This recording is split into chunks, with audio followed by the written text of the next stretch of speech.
हरियाली तीज का व्रत 7 अगस्त को मनाया जा रहा है। इस दिन सुहागिन महिलाएं 16 श्रृंगार करके मेहंदी लगाती हैं और भगवान शिव की पूजा करती हैं। तीज का व्रत कथा।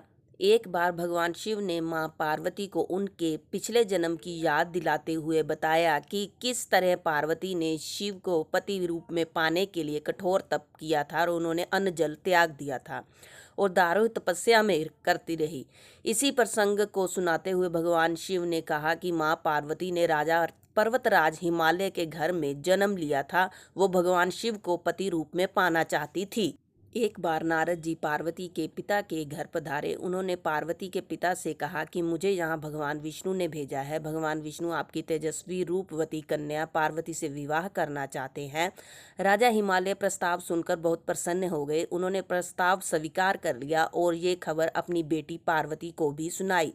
पिता के पास आया भगवान विष्णु की शादी का प्रस्ताव सुनकर पार्वती दुखी हो गई, क्योंकि वो भगवान शिव को वर रूप में पाना चाहती थी। उन्होंने ये दुख अपनी सखी से साझा किया। सखी ने पार्वती को भगवान शिव के लिए कठोर तप और व्रत की सलाह दी। इस सलाह को मानकर पार्वती कंदराओं में चली गई और वहां रेत का शिवलिंग बनाकर उसकी पूजा और कठोर तप करने लगी। पार्वती ने अन्न जल का त्याग कर दिया और सच्चे मन से भगवान शिव की पूजा करने लगी। सावन माह के शुक्ल पक्ष की तृतीया तिथि के दिन भगवान शिव ने पार्वती की कठोर तपस्या से प्रसन्न होकर उन्हें दर्शन दिए।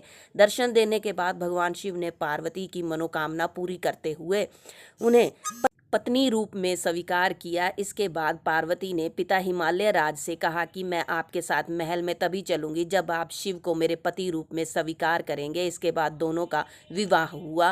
कहा जाता है कि सावन माह के शुक्ल पक्ष की तृतीया यानी हरियाली तीज के दिन ही भगवान शिव ने मां पार्वती को पत्नी के रूप में स्वीकार किया था और इसलिए पति की लंबी उम्र और सुखी वैवाहिक जीवन के लिए महिलाएं इस दिन व्रत और पूजा करती हैं।